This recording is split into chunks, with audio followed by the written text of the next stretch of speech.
Welcome, ladies and gentlemen. This is Austin here, coming at you guys with a StarCraft 2 commentary for the first time in quite a while. It's been something of a month by now, but do not fear. I have been quite active in StarCraft 2 in this past month, mostly watching a ton of tournaments, LANs, online qualifiers. I've been spending a good couple of hours every day just on Twitch TV, not even grinding out as many games as I normally would, just watching live stream after live stream to really ensure I am accustomed to the highest level of StarCraft 2 so that I have the most cutting edge knowledge imaginable to be able to bring you guys the best commentary. Obviously, I'm not the best, most knowledgeable commentator, but I'm always working towards it. I'm always trying to become better, and I feel as though watching tournaments, listening to procasters, watching pro players frequently allows me to get more exposure to the best of the best, and I feel that's more beneficial to me than actually playing games at the moment. I'm going to be laddering a lot more. I've been watching some Protoss streams when tournaments have not been on.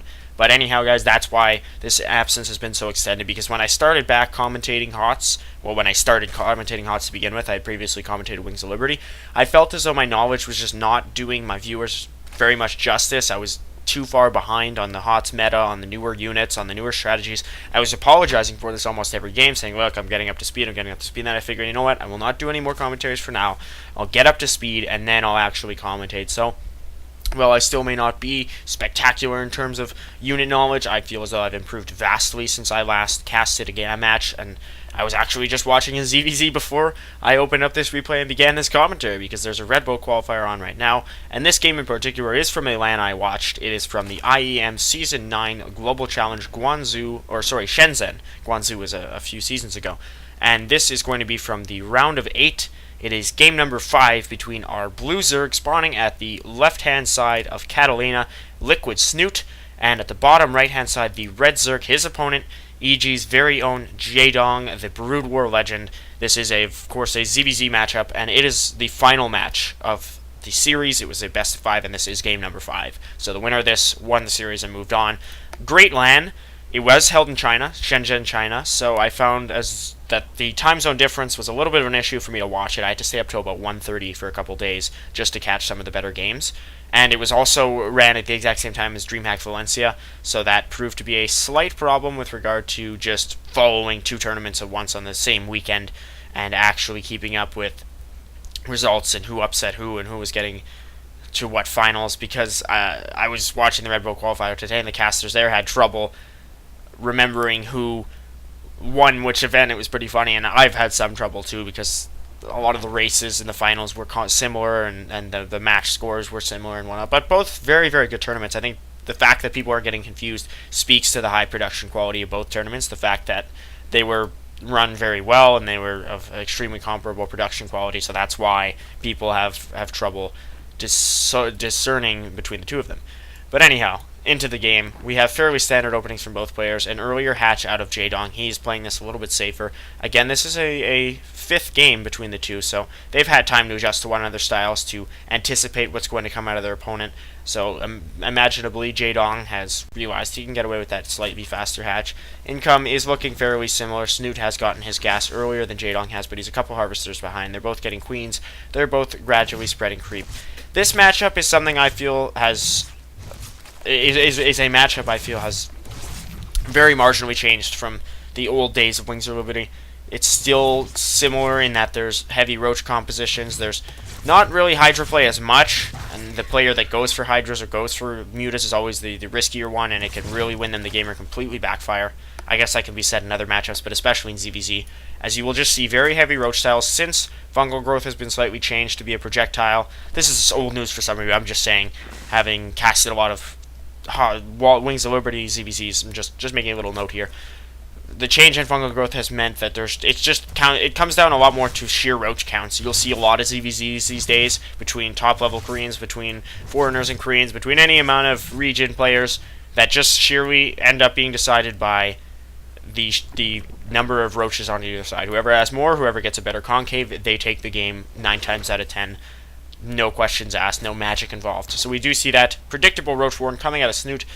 Jaedong, up for his own part, going for the slight wall-off evolution chamber. It's a smart idea that a lot of Zergs do at their natural, or sometimes even their 3rd. They just build a couple of evolution chambers just to have that strategical territorial advantage, and they get some upgrades while they are at it.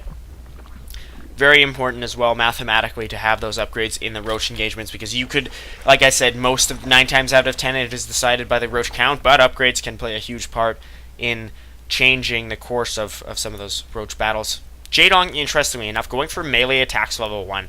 That will obviously enhance the potency of his Zerglings in combat, but I'm not sure I necessarily agree with it. He has not thrown down a Roach Warren as of yet. He has not even really invested too much in gas. He's only got the extractors at his natural. So he could be going for a Ling-heavy style, maybe even going to build a Baneling nest and decide to try to bust his opponent or deal some significant economical damage to drones by building that Baneling nest. I don't know if I necessarily agree, though, because Snute has been getting very heavy roach counts, has been gradually increasing his roach count to this point. I don't know if Jaedong knows about it. He does not. He probably has some level of knowledge of the fact that that is likely by this point. Like I said earlier, the knowledge of his opponent, given the fact that they've played 4 games up to this point. But I'm not sure exactly what's going through Jaedong's head, sadly.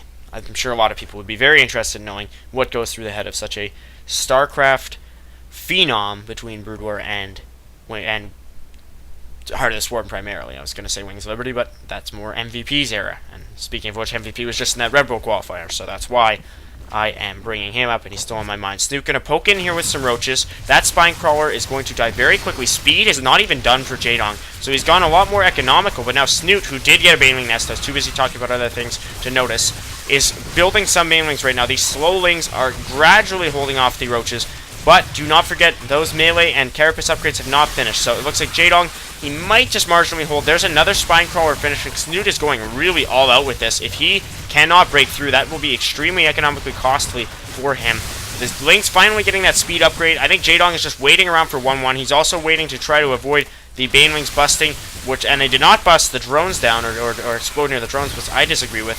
Now the Wings are getting a decent surround. It looks like these roaches will be pushed back. The upgrades will finish. So nice hold there from Jaedong, just positional more than anything. He was able to move his Wings around. I'm surprised, Snute, like I said, you saw those Banelings walk through the drone line. I'm surprised they did not detonate. I guess he just wanted to clean up the Wings before really going all out. These last couple Banelings that are now being morphed will be destroyed before they can inflict any particular damage. The Queens are going to stay alive, so I like it out of Jaedong.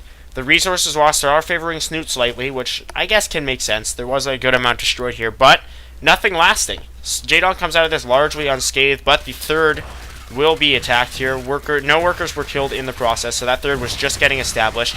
More Banelings being morphed in, and they will detonate on just a handful of Lings. So if he can kill this third hatchery, that will justify the attack. I am not quite sure if he will. These are unupgraded Lings. He's building a lot more, but so too is Jaedong, who does have the positional advantage. So I'd say Snute would most definitely have to destroy the hatch to make this a worthy attack, and I'm not quite convinced that he will be able to do so.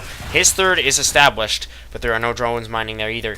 He's too busy spending his larva and injects on Lings to reinforce, which I disagree with. I think he should just pull back, cut his losses, and macro up, because every Ling he sacrifices just puts it further behind, which it has now by 700 resources lost. So I know I said further behind, but they were tied. It was slightly favoring Snute, and that's when I think he should have just gotten out of there. Here's a little bit of a Ling engagement. The Baneling should be able to hold it off. Jaedong is just going to run around, see that the third is in place, and that...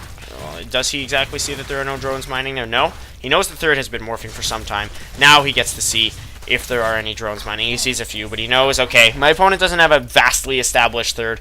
If he does, I'm further behind than I think. But now Jaedong knows he's very well in this game. The supplies are slowly starting to favor him. So, I mean, this is a crazy matchup. So Jaedong's only now getting his Roach Warren, and somehow he has managed to stay in this game this long, sheerly with Lings and with good micro. Because Snute has the technological advantage, and he is using it here to detonate the Lings, the Banelings on his opponent's Lings, but Jaedong is just outplaying him, and I have to say those 1-1 upgrades are playing a huge part here.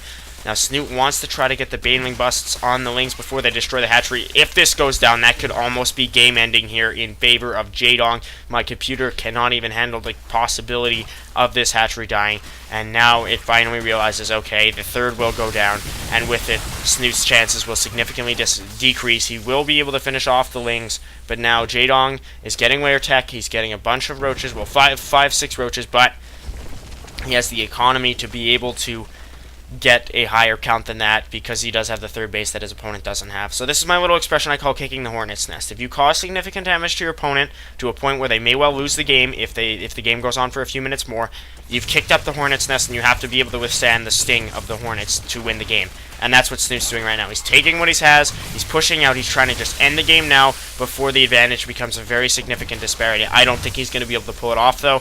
Jaedong's defense is just too rock solid. He has several spine crawlers, he has several queens, and he has more and more roaches as time goes by. He's even pushing out himself. So I think that this is very well game in favor of Jaedong. He had a great hold with his lings, some great micro, and he was able to respond promptly using his 1-1 upgraded lings to destroy his opponent's third, which is only now being reproduced, and I think that is enough for Jaedong. Just excellently played. Snute was really, really aggressive in choosing to get the Baneling Nest and choosing to get the Roach Warren fairly quickly and use it aggressively.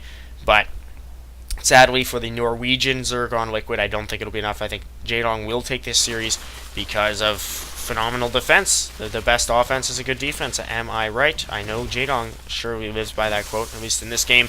So there will be something of a roach engage, but every second that goes by gives Jaedong more and more roaches, and Snute does not have those speedlings with 1-1 to counter this. He doesn't even have any upgrades at all, not even for the roaches, and there is the GG. That is the game. That is the series in favor of Jaedong. I hope you enjoyed this game, guys. It was fairly brief, but it was fairly exciting for a ZvZ matchup. I'll catch you in the next one. Let me know any feedback or criticism or game knowledge criticism in the comments, but if you enjoyed, click like. See you then.